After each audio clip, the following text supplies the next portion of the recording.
morning. Good morning, B. How's it going? Good morning. It's going great. How you doing, Butterfly? Good. Before we get started, go ahead and create a new Instagram key. I think what might have happened this time is it closed before we started. So go ahead and if you're Okay. not live there and it doesn't appear, so send me another key so that I can get it going while you are bringing the good people in. Welcome, welcome, welcome, everybody.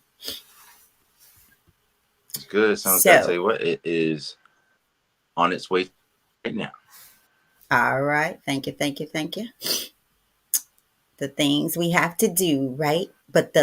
Oh, I almost gave something away. I'm gonna say it. The light is on and everybody's home. Y'all will get that in a minute. Y'all will get that. Good morning, good I see morning, what good you did. morning, good people. Wake up, wake up, wake up with us.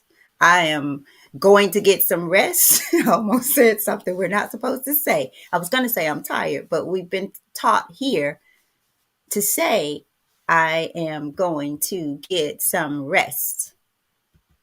So I'm kind of on this fatigue high.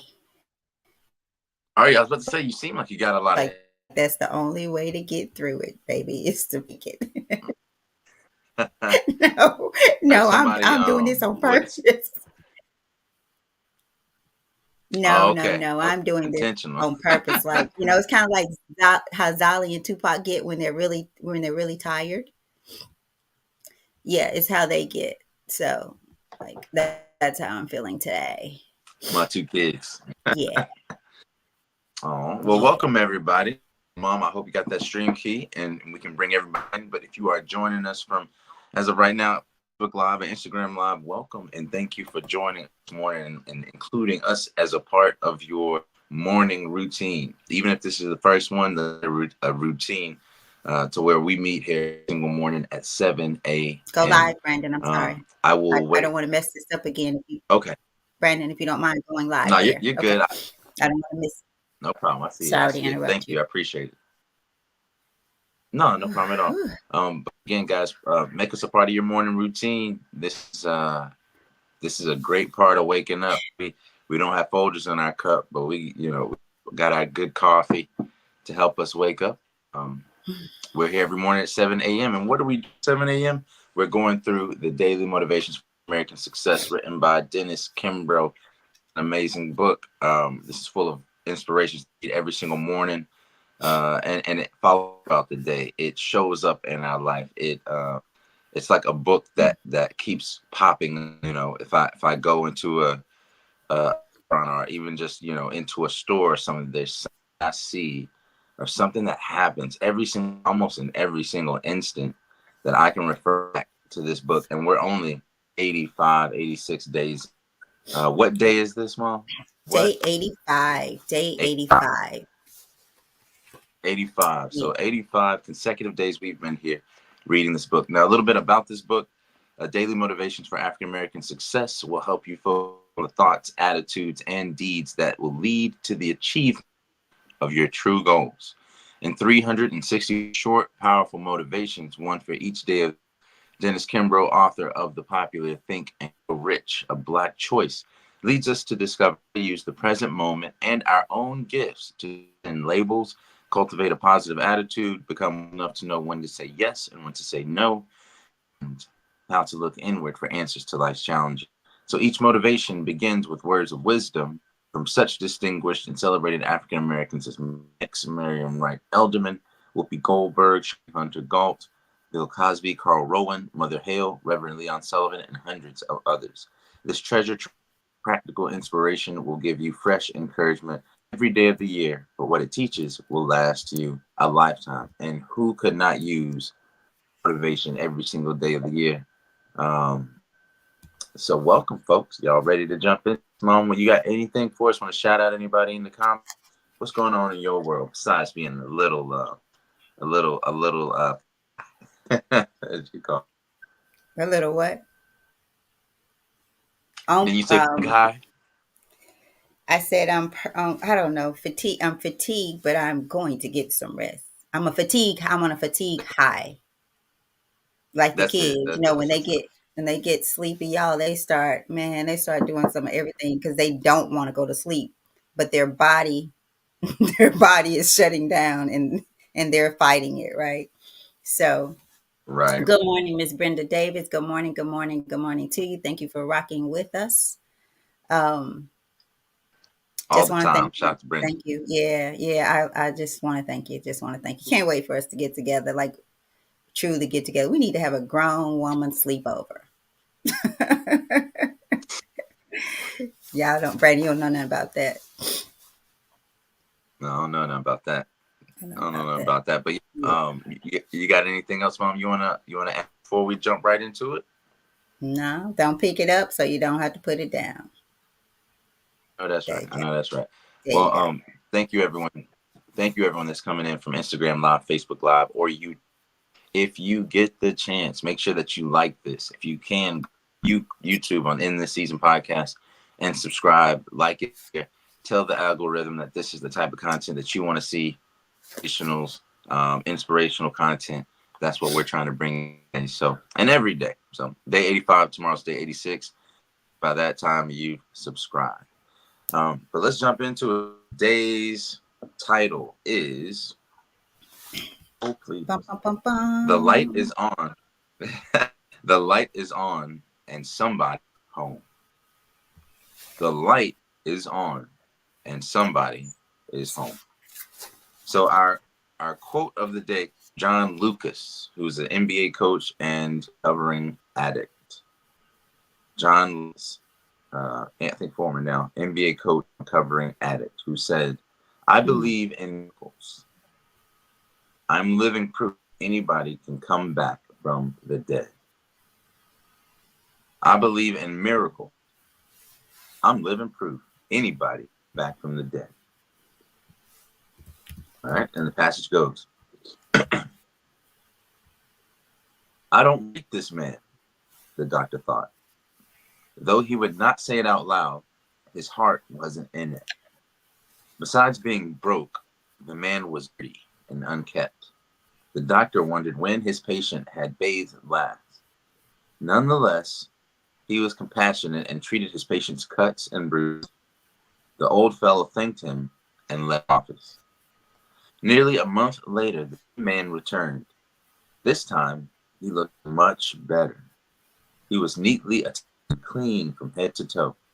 The fellow approached the physician, extended his hand, and said, "I want to thank you for saving my life." "What do you mean?" the doctor expressed. "When I walked through the door last," the man explained, "I was near the end. Everything had fallen apart. Wandering the streets, I decided that I could not go on, and I made my way to the bridge where I intended to jump and end my life. As I approached the top of the bridge, I saw your office lights and decided to give life one more chance.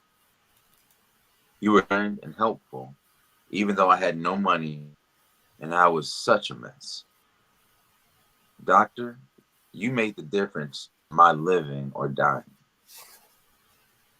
Since you treated me, things have started my way, and now I feel that I truly want to live, and I will, thanks to you." Like this doctor, each of us has the power to light many lives, and likewise, others have brightened and blessed lives in so many ways. None of us know the strength and the power of our lights. These lights shine brightest when they brighten the paths of others. So the affirmation that we read 3 times, one for me, one at the bottom of the page, and the last one for the person you're going to send this is, "I will be a point of light and light the paths of others. I mm. be a point of and light the path of others." Last time, and Mom, I think we have a slight typo on the one down there. I Slight will what? be Oh, we do? a What do typo. I will be a path. The quote is, "I will be a point of of light, light. Okay. Okay. Did and this last light the night, path y'all. of Told others." y'all. Okay. You could Google over there finding something. And I'm doing it from the What phone did too, I so it's put? like a real out of the screen. You Point. said the path, Okay. I like and path. it's the point. Yeah. I do too. I do too. I just think some Yeah. little details that Is might give that us right? further Okay. insight. So, Cool beans. but y'all All let right. us know in the comments. What do y'all think about that? What do y'all think that passage? What first comes to you before we jump into it? I want you guys to write down if you are attentive and type it out for us and let us know in the comments what you thought about that. The light is on in somebody's home. What did y'all think about the story, quote, and the title or the affirmation that struck you or resonated with you? Let us know in the comments and what you think about it. But Mom, I'll turn it over to you. What did you think about I the light is started. on and some? Well, the light is on in somebody's home. Um, I really believe the light is always on. It's just, have we returned home? Because life will allow us and cause us, all of us, to leave home. Where's home? Right at the center, at the feet of God, right? Um, being that servant and knowing that is our purpose. So I truly believe that our light is always on. It's just, it's kind of like when we say, if you're looking for God, just know that He's not the one that's moved or is lost. It's you are. You've moved. You've gone back or way too far. You've left. So I do believe. I like it. I do believe the light is on, and that it's just a matter of if somebody's home, if somebody recognizes their light, so that they can. And let me get our affirmation back out there. I'm sorry, you guys. I corrected it. If they can be that point of light, because you can't be it if you're not there. Like you can't love somebody, y'all. Can't say this enough. You cannot love anyone if you don't, and I'm going to say truly, I hate to even put anything in front of it, but I feel the need to do so. Truly love yourself first. You don't love God if you don't love yourself, right? And so the light is on. Just know that your light is on, but are you home?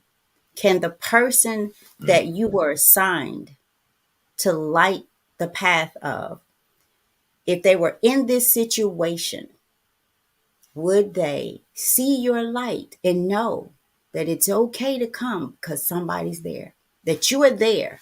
You are there where your light is, at your home, your destination, your place, whether you have reached it or not, like finally reached it. Because I truly believe that the destination is when we take our last breath, to me. mm, So I loved that part. And then as you were reading it, and it's this will tell y'all's age, I believe. I thought about the song, "This Little Light of Mine." Y'all remember that? I'm gonna let it shine. mm, Remember that? I almost want to tell us mm, to let's sing it together. Maybe we'll sing it out, right? But this little light of mine, I'm gonna let it shine. Are you willing to let it shine? Because that takes work. That takes you showing up, so that the man or the woman who's at their last hour, and I've been there. I've been there. I've been there, y'all. And imagine if you haven't been there. I can't even tell you to imagine, because there's no imagining it. Being mm. in it, and then on this side of it, thinking, "Oh my gosh, I was there. I was there where this world felt too big for me." And I'll be honest, this world felt too big, and God at the time felt too little. I'm just gonna keep it real. My light was on. I just wasn't home. I wasn't home. So Brandon, I love this. I also love the honesty of it. Because if truth be told, we've come across people that we're like, I just don't. I'm just so over them. I don't want to touch them. I don't want to be around them. But that's not my call. At the same time, I want to know my lights on, and I want to be home, but I want to know who to answer the door for. Because I too, I got in a place where Oh yeah, come on in.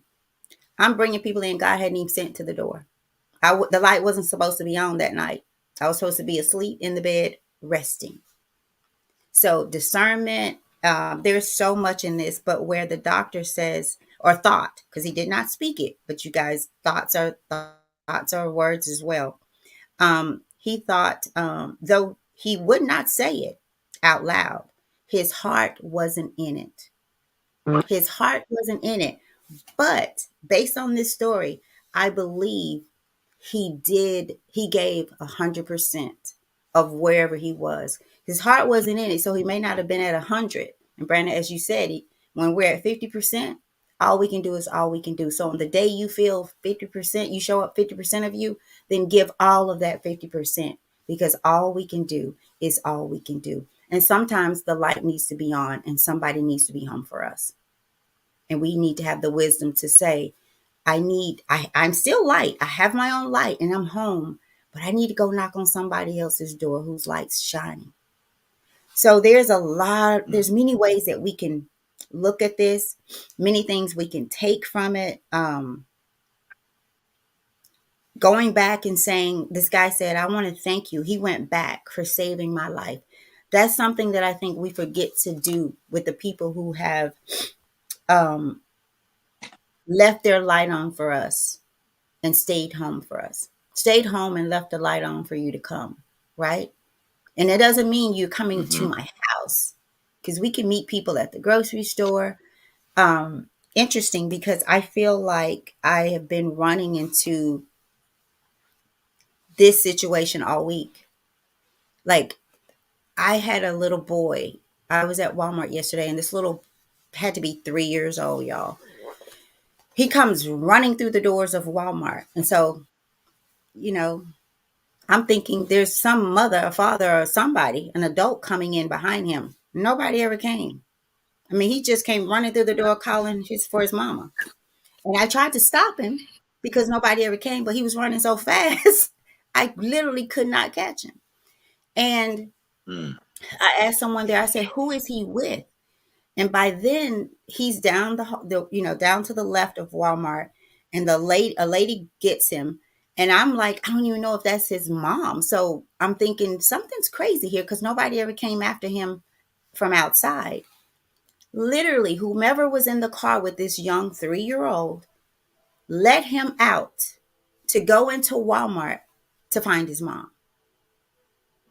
Can y'all imagine that? And so, of course, that put me, I'm like, what is going on with you people? What is going on? And this lady was walking. She said, "Baby, I don't know. That's a good question." And I told her, I said, "You know what? I really am about to become a Noah.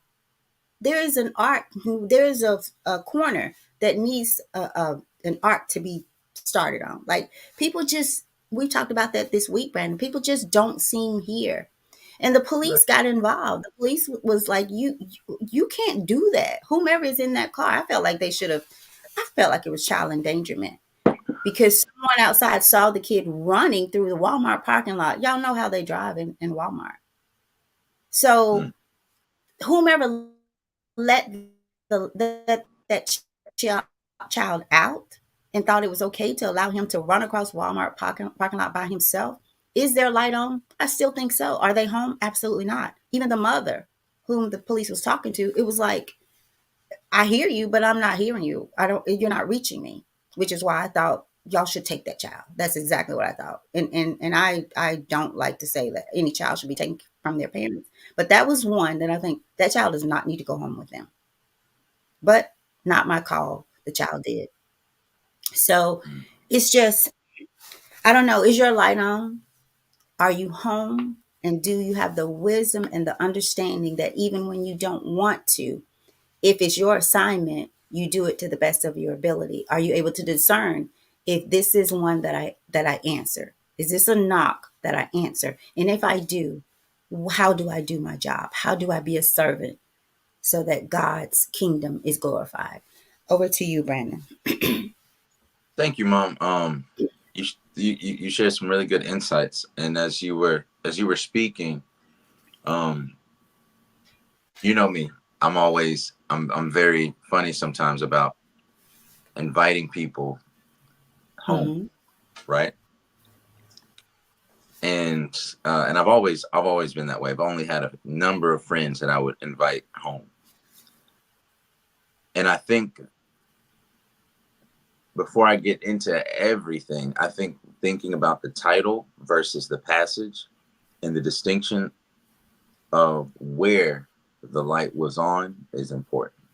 Mm-hmm. And the proximity and the level of intrusion that we allow others to take up in our life. Mm-hmm. So, for example, the doctor who um, who saw this patient. This patient was unkept, unclean, um, seemingly likely living on the street. Probably had not bathed, it said in the passage, for a long time. And he comes in this doctor's office needing some what seems to be serious assistance. And the doctor helped to heal this man, even though he didn't want to, because of the state of this man being smelly, unkept, dirty. The doctor didn't want to do anything with this man, but he did anyway. Why? Because it was his job. It was his responsibility. He, being a physician, had more ability to respond. So therefore, he was responsible in that space. He was the steward in the position of power, who had the most influence on whether or not this person was healed, or continued to suffer from whatever ailment he had. But now let's think about, what if, so the gentleman who came in, the patient who came in, uh, he came in later on after the doctor had seen him, fixed him, healed him. And the man came in weeks later, maybe months later, and was cleaned up and said thank you to the doctor. The doctor, from the context, seems like the doctor almost didn't even notice the man because he looked Mm-hmm. so different. So see this man being transformed, um, from and so much different than how he was, made it seem almost like a different person. Which, that reminds me of a biblical story. But that was a different take at this point. Now you see the fruit of the labor. You see the transformation that was able to change, to happen, the miracle that was able to happen in this person's life. And you can see the distance between where that person was coming in that day and where the person is now. So this man was on the top of a bridge about to take his life, and he saw the light on at the physician's clinic, and decided to come down off of that bridge where he was going to commit. Um, he was going to unalive himself, as the people say now. Um, and he did it because he saw the light was on and he knew that he needed help. There was a resource there. Now imagine if the physician didn't go to work that day, or for some reason closed his business down, or didn't fulfill that position, and didn't have his business there. Imagine if there was no light on in the city. Mm-hmm. If there was no resource for that man to go to, that man's life might not, he might not have his life at this point. But the business was open. But now think about this, the proximity. Had that light been on at that physician's home instead of his place of business, and that same man came to his doorstep, would the physician be wrong for turning him away? Would the physician be wrong for not coming to the door? Even though his light was on and he was home, he didn't know this gentleman, and this gentleman is at his house asking for help. And in different day and time, it may have been more appropriate to let that man in. But I want to make a distinction of proximity, that the Mm-hmm. title is, uh, um, Somebody's the light home. is on in somebody's home. Well, in that passage, I want to make the distinction that the light was on and somebody's in business. Somebody's Mm-hmm. at their place of business. And so, and for our sisters, specifically for the women here, um, you're in a disadvantaged position physically.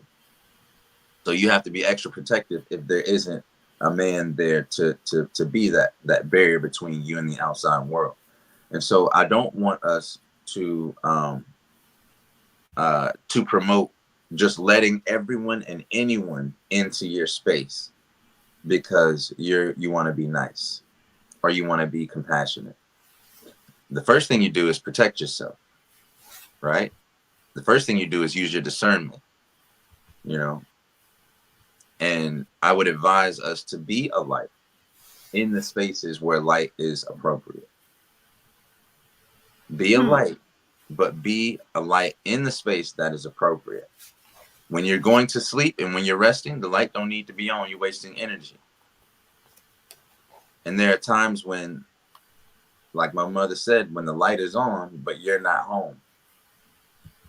So when you have that light on, know that there is the chance that you are a beacon to someone, that you are a guide for someone. So if that light is on, know that there's a responsibility that comes with that, right? But where are you? Are you home? Are you at your place of business? I believe that there are proximities, there's levels of intimacy, and there's levels of distance that are best for us to keep in different situations. So again, if the light's on at your home, maybe that means that your family, your close friends and associates and neighbors and people within your community, you accept them into that home. Whereas in your business or the place that is more of a resource for the community, that has a different level of who comes in and who comes out. So I just wanted to make that distinction. So, Uh, Brandon, a couple of things. Thank you. Interesting. Thank you for sharing the word and posing it to women about the light being on in somebody's home. Because, and we won't take it there this morning, but I do believe it's appropriate to say, women sometimes we get really excited at the glimpse of possibility of light, right? But that light does not always mean that he's home, right? That he's home, that he is a servant of God, that he is prepared or at least willing to do what needs to be done to be the head of the household, to guide you properly, to be a man that you long to pray for, right? His protection and all of that. So another show we might have to do that. I like that title as we could relate it to relationship. Um, but let's look at I believe in miracles. The quote: "I'm living proof anybody can come back from the dead." I take this as it being a doctor's office, right? And it's at night. I'm assuming that's my assumption that it's at night and the lights on. Um, because when he goes to the bridge, he sees the light. So we could see this as a miracle that the doctor is still in the office at this hour and the lights on. It doesn't speak about anybody else being in the office. We can assume, you know, that for me, I'm assuming that nobody else was there. The doctor was the only one there. Um, that's my assumption for the sake of this story. But when it gets down to when he says he comes back to thank him, and the doctor, responded, "What do you mean?" He says, "When I walked through your door last month," the man explained, "I was near the end. I was near the end. Everything had fallen apart. After wandering the streets, I decided that I could not go on any longer. I made my way to the nearest bridge where I intended to jump and end my life. As I approached the top of the bridge, I saw your office lights and decided to give life one more chance. You were kind and helpful, even though I had no money and I was such a mess. Doctor, you made the difference in my living or dying.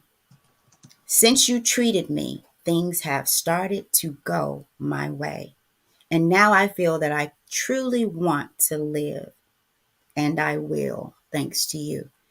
And I read that over because we come across this person every day, whether we know it or not, whether we see it or not, whether they see our light in us or not, or recognize that we are home. Sometimes they might see the light and be like, "No, that person's not home."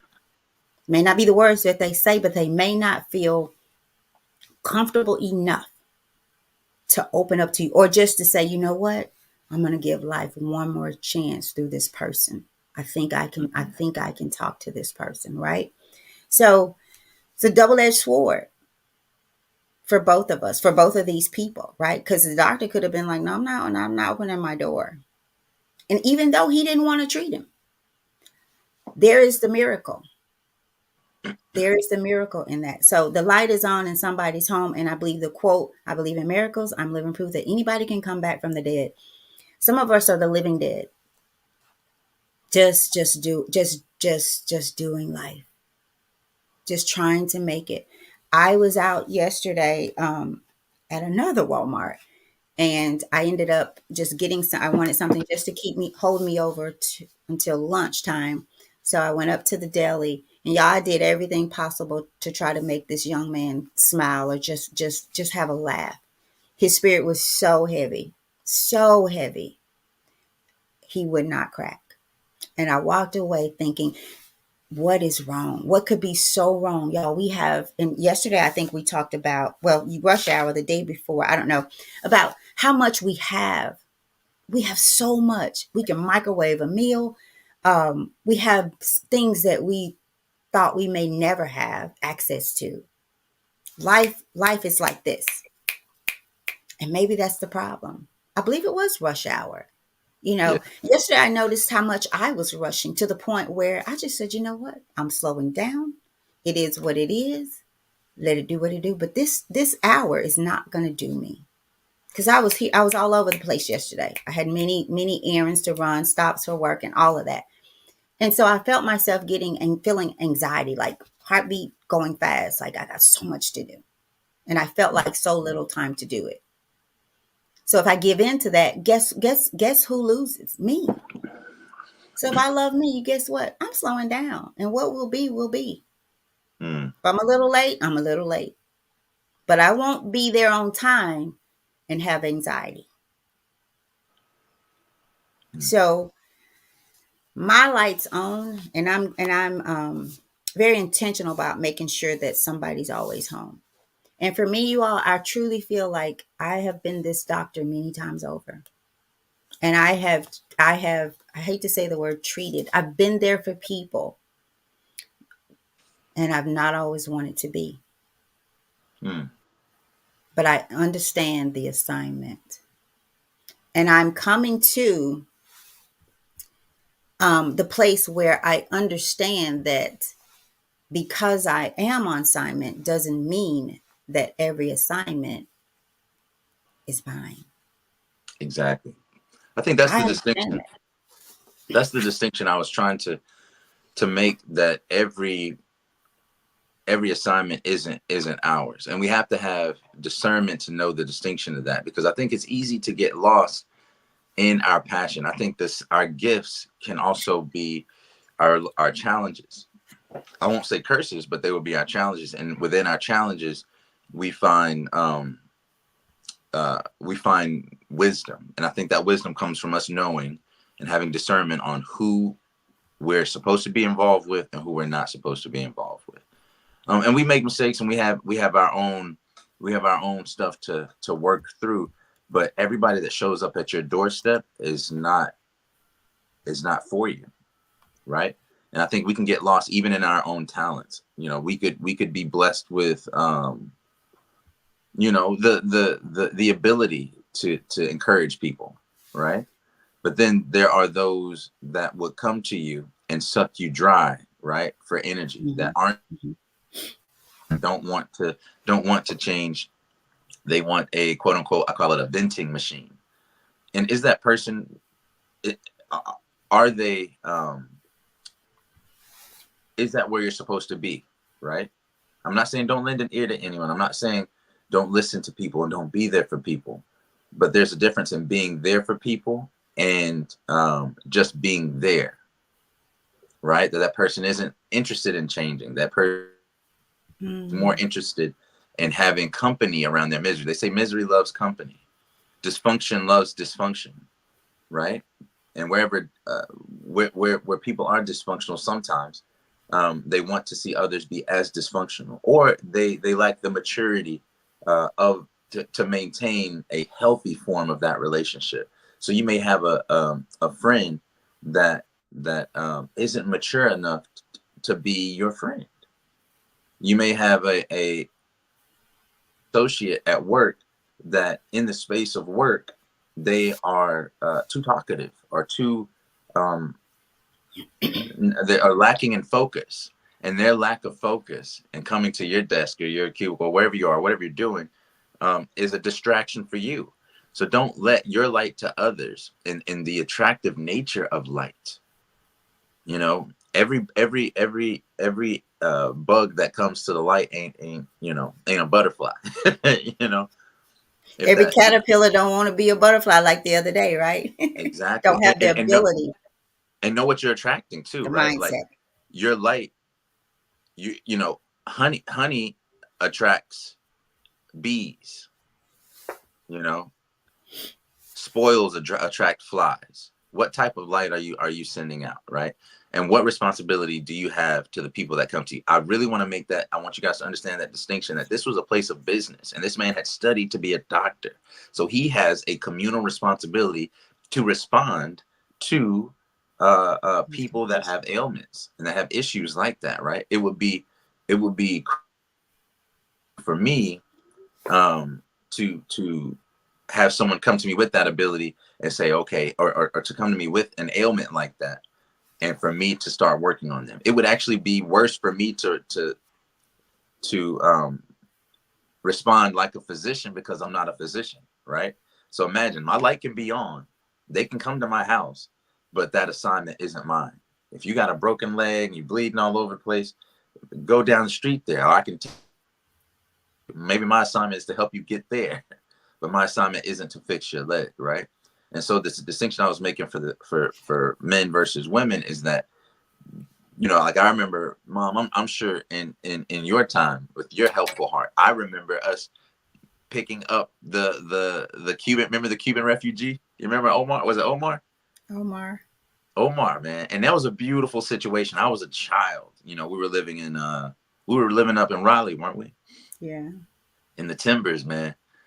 And all I remember is my mom like picking up this random dude, this random African, Well, if we're gonna tell it now, so because don't make me say, look, this is what happened, y'all, and I shared it it once before. I yeah, gotta share because share I the whole thing. okay, go ahead. So, Go ahead. I had gone down. My mom was working at Walgreens at Poplar in Cleveland, and there was a young man. He was at the phone booth, and I could tell he was in distress, like something was happening.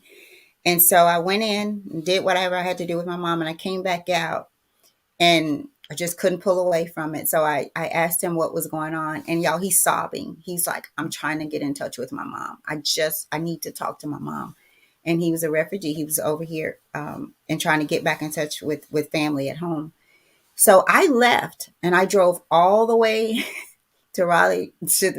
What was it? Raleigh. Where did we, The the Timbers. Timbers Now it's from called Poplar and Regency at Raleigh. Cleveland. I drove all the way home.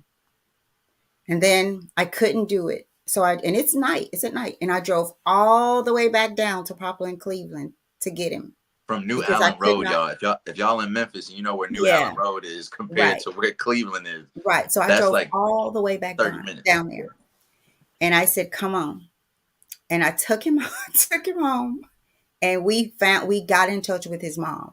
I don't remember how we did it, something, I don't know. But we We were able to reach his mom. And he sat and he cried. And all he said for it felt like an hour. Mama, mama. He was crying out, mama, mama. And the tears just, whew. So they had their moment. So Look at you about to cry now. my mom comes home and he's in the house and she's like, what? She's because when I went back down to get him, I never went in and told her anything. I was just like, And good you didn't, whatever. because she would have threw a She fit. would have she would have messed it up. Yeah, she would have messed it up. So we ended up being really good friends for a very long time. So And I think that changed his life, that situation. Yeah. I really think that Yeah. night changed his life. He ended up getting married and starting Right. a family and becoming a citizen, if I'm not mistaken. And but I remember being a kid, like, who is this random in here? But he was Yeah. so nice. I actually really enjoyed him. He was a sweet man. But do you see? And I, all praise be to God for that situation working out well. But do you see the compromised position that you might have put us in, right? Especially Yeah. today, in Yeah. today's context, you, a woman, bring this man who, that your heart is bleeding for, into our little apartment, with your young child. How old was that? What, 5? You were a little bit more than 5, I believe. I think it was. You weren't much older than that. You weren't Yeah, kindergarten. maybe like Kindergarten. 6 or 7, maybe. Yeah, something like that. Yeah. Yeah, 6 or 7. Either way, it was truly. But yeah, I couldn't get away from that. So I knew that was an assignment. So Right, like this doctor, he may have gone to the door wanting to say no to this. But right, when miracles happen, when a miracle is taking place, you cannot say no to it. You cannot say no. I'm sorry. right, right, And so I right. couldn't. And I've had many of those moments over and over and over. And that's why I Mm. said, The I woman at the know bus that my stop, light's on. Yeah. I mean, I do. I've had many of those moments. The lady at the bus stop. I've had a Jessica. lady Remember that the was little stranded on the girl, Jessica? interstate.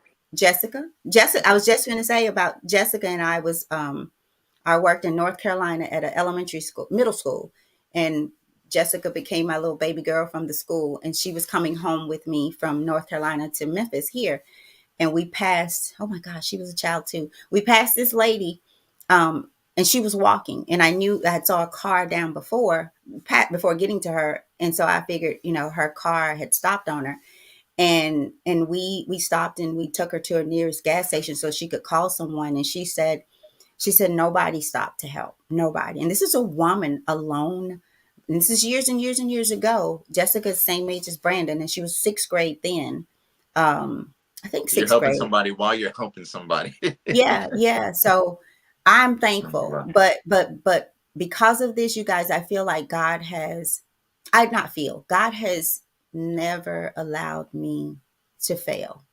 I feel like I've come close to it and maybe even failed sometimes, but God. Yeah. And when God's doing something, he's doing everything. When he's doing something, and he's always doing something. So everything is always happening. And so I don't see now my struggles. I don't see the things that I grow through as battles or as struggles. I don't. Right. Right. While I don't understand them, I trust him. I trust God. And why do I feel like why do I think or say that I'm a servant and then think that that comes without serving? If you go to a restaurant and you're paying for your meal, right? And Yeah. you order your food, he's going to serve you, right? So as being a servant, and my purpose is to have my light on and be home. And I say that is being able to bring glory to the kingdom of God through God's strength, not my own, not my own.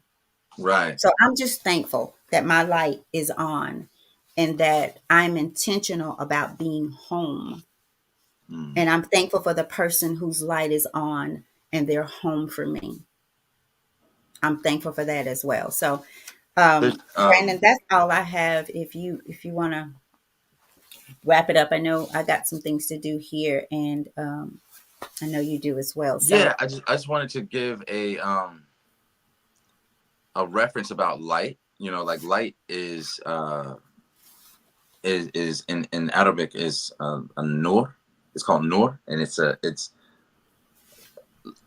often spoke about in the Quran, that light in the heart, right? About being light upon light. Like, think about, even in biblical references, light upon light, right?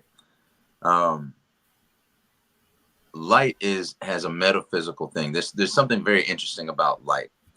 Light has the ability to um, it's like an energy, right? Like the speed of light is equals mc squared, right? So it's something that has a mass in a sense, um, but uh, is also it's an energy. You know Mm-hmm. what I mean? So there's something very interesting about light. There's nothing that can go the speed. If something were to go the speed of light, the reason that it doesn't do it, the reason it's very difficult to have something to go to speed of light is because it would have infinitesimal mass, and I don't want to get into the physics of that, right? So if something has a mass has to go the speed of light, it would make its own gravity and its own pulling so much so to where everything else would be sunken in it, almost like a black hole, right? So with this light, know that it is both an energy and an actual physical thing. Like it's something that is in between the plane of the seen and the unseen. Think about regular light that you can see, visible fluorescent light. But now think about ultraviolet light that you can't see, right? There's all types of light that you cannot see, that Mm-hmm. animals can see. There are beings that, according to, if you believe in angels, demons, jinn, things like that, that there are things that see you from a place that you cannot see them, right? Mm-hmm. There are things that also might see that light and be attracted to you for whatever purpose or reason, whether it be for you or against you. And so I want to make sure that with this sight of light, that one, we're discerned about what that attracts and about the power of that light, but also the gift that it is and the miracle that light can do um, upon the lives of others. And so be a light to that to those spaces where you are assigned, because you never know how you can change somebody's life. All the people that, mom, and thinking about all the people that you've helped throughout just me being able to see you in these 30 some odd years, I feel like we've been blessed. We really have been blessed and protected with having these open bleeding hearts for people. We haven't really had any situations that turn bad or sour. It's almost the probability would say 50% of the people that we would see, would be uh, could have been harmful to us. You never Mm-hmm. know, probability Mm-hmm. wise. But I think we're at like at least 90 something percent of having these positive experiences. So, but God, right? Like it can only Right. be God in that situation. So I'm Right. not telling you guys to temper the light and who it attracts. But what I'm saying is that just be discern and know when your light is what attracted them, and that you're there on assignment. So that's all we really Brandon, got today. Brandon, let me read this really quick, and then you can do the affirmation. Just like this doctor, each of us has the power, and this sums up what Brandon was just saying, but through our passage. Just like this doctor, each of us has the power to light many lives, right? To Mhm. light many lives. And likewise, others have brightened and blessed our lives in so many ways. None of us knows the strength and the power of our lights. I'm going to say that again. Brandon was speaking about some light that we cannot see, right? None of us knows the strength and the power of our lights. These lights shine brightest when they brighten the paths of others. And that just says it's a blessing to be a blessing. Blessing to be a blessing. I was thinking last night about someone in particular. Brandon, I'll have to share this with you off the show. This person has worked all of his life, sometimes two, three jobs at a time, most times. But I see them continue to struggle in many ways, right? And it's because this is my opinion, right? And my thought process of this is that they're so tight. They don't give. They have this thing, and they've said to me, nobody ever gave me anything, which is so not true. So not true. Nobody gave, in fact, they say nobody ever gave me a damn thing. So what they're doing is then they feel like, well, I don't have to give anybody a damn thing either.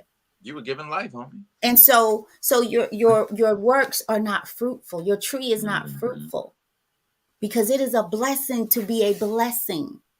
It is a blessing to let your light so shine. but you can't let it shine if it's not shining in you. So this little light of mine, I'm gonna let it shine. This little light of mine, I'm gonna let it shine. Right? Do the affirmation, Brandon. Let's get out of here. Appreciate that breakdown. We're gonna get you singing. You singing more and more and more. Every show I catch you singing, I'm gonna have to get a recording and put them all together of all the times you sing on the show. I'll do it. There you And go. I've been told Look, I can't sing, but I don't care. I'm gonna sing. hey, you do what you got to do, baby. You do it. But no, again, guys, thank you guys for rocking with us. The title for today on April 25th from the Daily Motivations for African American Success by Dennis Kimbro is "The Light is On in Somebody's Home." And thank you guys. Even if you're not African American, these are inspirations just told through the story and context and lens of African Americans that would highlight it and make it most impactful for those, because many of our stories aren't told through that lens. So, but you don't have to have that lens or be from that community in order to benefit. So if you're invited and you're here, welcome to the cookout. We not only want you to eat, but we want you to take a plate home, so that we can all come together in this type of communion. So today's title is "The Light is On in Somebody's Home," and the quote of the day comes from John Lucas, the old NBA coach and recovering addict. It says here. And he said, "I believe in miracles. I'm living proof that anybody can come back from the dead." Right? And we had that passage about the doctor who saw the man who was unkept, smelly, hadn't taken a shower, and he didn't want to treat this man, but he did it anyway. Months later, the guy comes back and says, "Thank you. You made between life and death, living and dying for me." And the guy was cleaned up, nice. Everything had changed in his life. And that was the doctor. And just like this doctor, each of us has the power to light many lives. And likewise, others have brightened and blessed our lives in so many ways. None of us knows the strength and the power of our lights. These lights shine brightest when they brighten the paths of others.